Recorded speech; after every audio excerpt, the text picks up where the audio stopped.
quando o Dr. Paulo Henrique Almeida assumiu a direção da Casa de Repouso Lar do Idoso, em Campina Grande, aos 55 anos. Pensou que finalmente havia encontrado uma oportunidade de aplicar suas décadas de experiência em geriatria para fazer diferença real na vida de pessoas que mais precisavam de cuidado e dignidade. A instituição, fundada em 1987, havia passado por dificuldades financeiras e problemas de administração, e o conselho diretor estava procurando alguém com experiência para reorganizar os serviços e restaurar a reputação do local. A doutora Carmen Rodrigues, presidente do conselho, foi honesta sobre os desafios da posição durante a entrevista. A casa tem capacidade para 80 residentes, mas atualmente abriga apenas 42 idosos. Muitas famílias retiraram seus parentes. Devido a rumores sobre qualidade do atendimento, você terá que reconstruir confiança, reorganizar a equipe. Bem, lidar com algumas questões peculiares que a administração anterior não soube manejar adequadamente. A Casa de Repouso ocupava uma mansão colonial adaptada do início do século XX, com 3 andares, jardins amplos e uma capela pequena. Nos fundos da propriedade, o térreo abrigava recepção, refeitório, sala de atividades e consultórios médicos. O primeiro andar tinha quartos para residentes com maior autonomia, e o segundo andar era dedicado a idosos que necessitavam cuidados intensivos. Havia também uma ala separada para pessoas com demência ou Alzheimer avançado. Dr. Paulo começou o trabalho com entusiasmo genuíno pela missão de cuidar de idosos vulneráveis. Durante as primeiras semanas, focou em conhecer cada residente individualmente, revisar protocolos médicos, treinar a equipe de enfermagem e melhorar as condições físicas da instituição. Havia uma melancolia natural no trabalho, considerando que muitos residentes haviam sido esquecidos por suas famílias. Mas Dr. Paulo encontrava propósito em proporcionar dignidade e cuidado para pessoas que haviam dedicado vidas inteiras às suas comunidades. O trabalho em casa de repouso sempre tem uma dimensão emocional intensa. Dr. Paulo assistia diariamente ao declínio gradual de pessoas que um dia foram pais, mães, profissionais respeitados e pilares de suas famílias, mas também testemunhava momentos de alegria, sabedoria compartilhada e uma comunidade única de pessoas que haviam encontrado família umas nas outras. Durante seus anos finais, foi durante o primeiro mês que Dr. Paulo começou a notar eventos durante a noite que não conseguia explicar facilmente. Luzes acendendo sozinhas em quartos de residentes que haviam falecido recentemente. Sons de pessoas conversando em áreas que ele tinha certeza estarem vazias. E ocasionalmente a impressão de ver figuras caminhando pelos corredores quando fazia rondas noturnas. Inicialmente, Dr. Paulo atribuiu esses fenômenos ao estresse da nova posição e à atmosfera naturalmente melancólica de uma instituição onde a morte é parte regular da realidade. Casas de repouso têm muitos sons noturnos, idosos com insônia caminhando, equipamentos médicos funcionando, sistemas de ventilação antigos. Seria natural que sua imaginação preenchesse lacunas com interpretações paranormais, conforme se familiarizava com a história da instituição. Dr. Paulo descobriu que a casa de repouso havia perdido um número incomumente alto de residentes nos últimos anos, não devido à negligência médica, mas simplesmente porque muitos idosos chegavam já em estado avançado de deterioração física e emocional. Mais perturbador ainda, descobriu que vários residentes haviam morrido sem nunca receber visitas de familiares, e alguns nem mesmo tiveram funerais adequados, porque parentes não puderam ser localizados. Os fenômenos paranormais se intensificaram quando o Dr. Paulo começou a trabalhar turnos noturnos para observar melhor as operações da casa durante as horas mais críticas. Durante uma dessas noites, viu claramente uma senhora idosa caminhando pelo corredor do segundo andar, vestindo camisola hospitalar e chinelos. movendo-se lentamente como se procurasse algo. Quando se aproximou para oferecer ajuda, a figura simplesmente se desvaneceu. Dr. Paulo conferiu os registros e descobriu que a aparição correspondia exatamente à descrição de Dona Esperança, uma residente de 89 anos, que havia falecido 3 meses antes de sua chegada. Dona Esperança havia passado seus últimos 2 anos na casa esperando visitas de filhos que nunca apareceram, e morreu sozinha durante uma madrugada de inverno, chamando pelos nomes de familiares que haviam se mudado para outros estados sem deixar endereços. Outras aparições começaram a se manifestar com frequência crescente. Dr. Paulo Via regularmente, Sr. Bennett, um ex-carpinteiro de 92 anos, que havia morrido 6 meses antes, sempre caminhando em direção à oficina de marcenaria que havia sido montada para atividades terapêuticas. Sr. Benedito parecia estar procurando suas ferramentas, que haviam sido doadas após sua morte porque nenhum familiar as reclamou. Dona Maria Aparecida, uma ex-professora de 87 anos, aparecia frequentemente na biblioteca da casa, sempre carregando livros invisíveis e sussurrando como se ainda estivesse dando aulas. Ela havia morrido durante a pandemia de Covid-19, quando visitas estavam proibidas, e passou seus últimos meses completamente isolada de qualquer contato familiar. Dr. Paulo percebeu que não estava vendo apenas aparições aleatórias, mas de residentes que haviam morrido em estado de abandono emocional profundo. Todos tinham em comum o fato de terem sido esquecidos por suas famílias, de terem passado seus últimos anos esperando por reconhecimento e amor que nunca chegaram, e de terem morrido sentindo-se invisíveis e descartados pela sociedade. A descoberta mais perturbadora veio quando o Dr. Paulo encontrou uma pasta esquecida no arquivo da administração anterior, contendo cartas nunca enviadas. Dezenas de residentes haviam escrito cartas para filhos, netos e outros parentes durante seus últimos anos, mas as cartas nunca foram postadas porque os endereços estavam desatualizados ou porque as famílias haviam se mudado sem informar a instituição. Dona Esperança havia escrito mais de 30 cartas para seus 3 filhos, sempre expressando amor incondicional e perdoando-os por não visitarem, esperando que estivessem bem e felizes. Sr. Benedito havia escrito instruções detalhadas sobre técnicas de marcenaria que queria ensinar aos netos que nunca conheceu pessoalmente. Dona Maria Aparecida havia escrito recomendações de livros e lições de vida que queria compartilhar com uma neta que estava na universidade. Após descobrir as cartas não enviadas, a atividade paranormal na casa se intensificou dramaticamente. Dr. Paulo começou a ouvir vozes sussurrando durante a noite, idosos chamando pelos nomes de filhos e netos, repetindo as palavras das cartas que nunca foram entregues. Era como se os espíritos estivessem tentando completar comunicações que haviam sido interrompidas pela morte. Dr. Paulo também começou a experienciar fenômenos emocionais intensos que não eram seus, ondas súbitas de solidão esmagadora, saudade desesperada de pessoas que ele nunca havia conhecido, e uma sensação profunda de abandono que o deixava com lágrimas nos olhos, sem explicação racional. Era como se os sentimentos não resolvidos dos residentes falecidos estivessem se manifestando através dele. A situação se complicou quando os residentes vivos começaram a relatar visitas noturnas de antigos companheiros. Dona Clarinda, de 95 anos, insistia que Dona Esperança vinha conversar com ela todas as noites, sempre perguntando se algum dos filhos havia ligado. Senhor João, de 88 anos, relatava que Senhor Benedito ainda aparecia para mostrar técnicas de marcenaria e compartilhar histórias sobre projetos que havia feito para a família.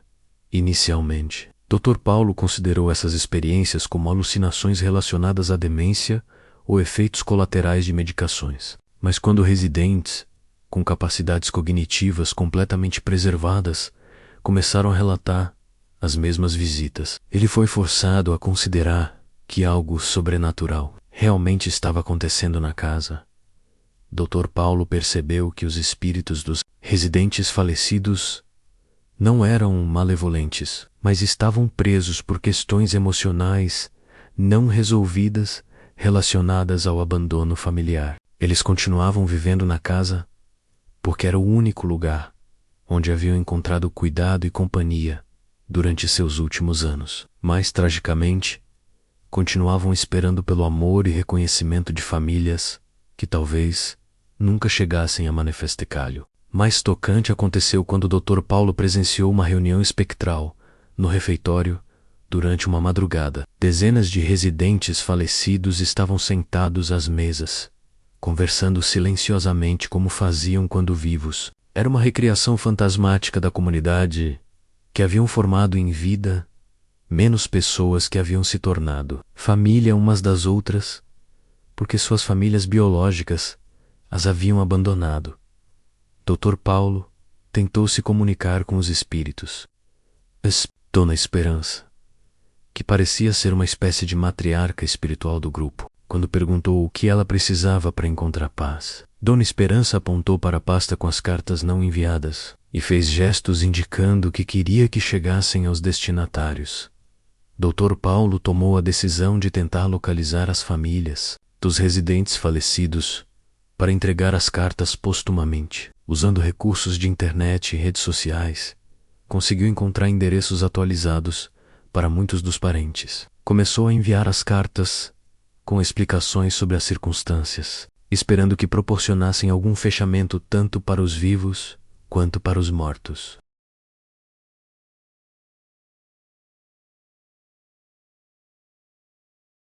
As respostas foram variadas e emocionalmente complexas. Alguns familiares ficaram genuinamente comovidos e gratos por receber as últimas palavras de seus parentes. Outros responderam com culpa e arrependimento por não terem mantido contato. Mas alguns simplesmente ignoraram as cartas ou responderam com frieza, deixando claro que haviam deliberadamente cortado laços com os idosos.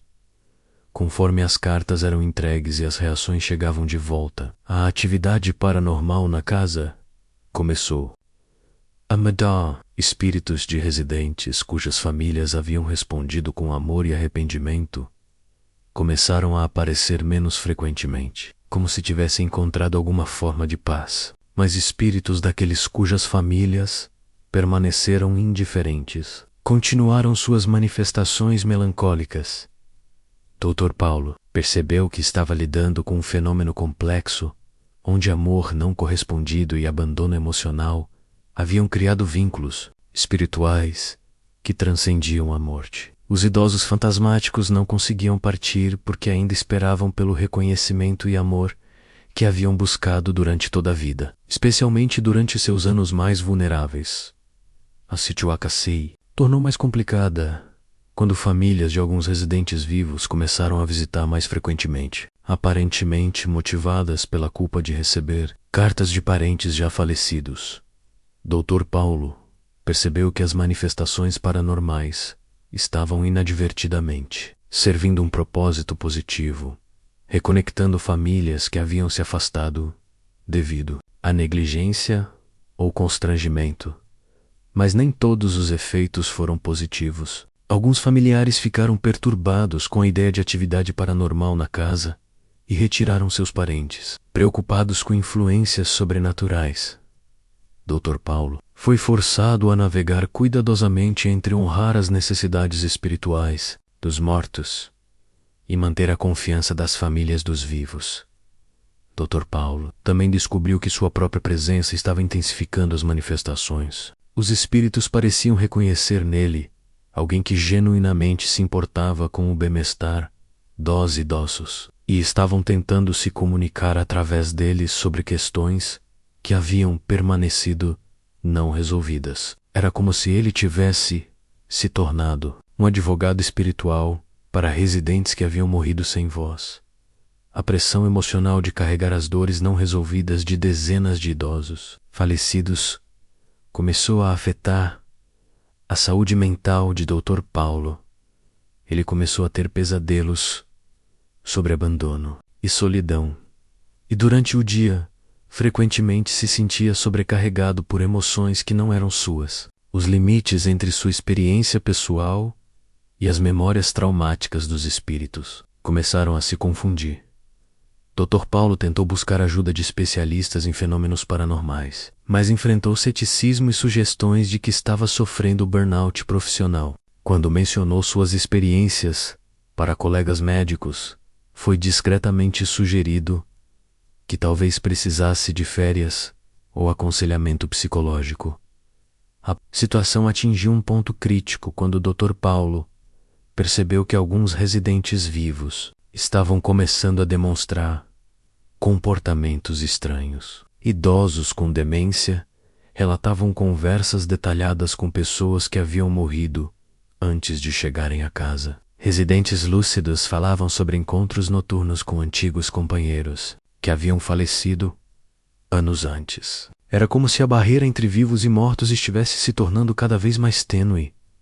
Dr. Paulo entendeu que a casa havia se tornado uma espécie de limbo espiritual, onde idosos que haviam morrido em estado de abandono emocional permaneciam presos, incapazes de partir, porque suas necessidades mais básicas de amor e reconhecimento nunca haviam sido satisfeitas. Eles continuavam existindo na casa porque era o único lugar onde haviam encontrado dignidade e cuidado. Mais complexo ainda, Dr. Paulo percebeu que os residentes vivos estavam servindo como pontes entre mundos, mantendo conexões com companheiros falecidos através de conversas e memórias compartilhadas. A casa havia se tornado uma comunidade que transcendia vida e morte, unida pela experiência comum de abandono familiar. Dr. Paulo tomou a decisão de institucionalizar um programa memorial na casa, onde famílias seriam encorajadas a visitar túmulos de residentes falecidos, participar de cerimônias de lembrança e manter conexões emocionais, mesmo após a morte. Esperava que reconhecimento póstumo pudesse ajudar espíritos presos a encontrar paz.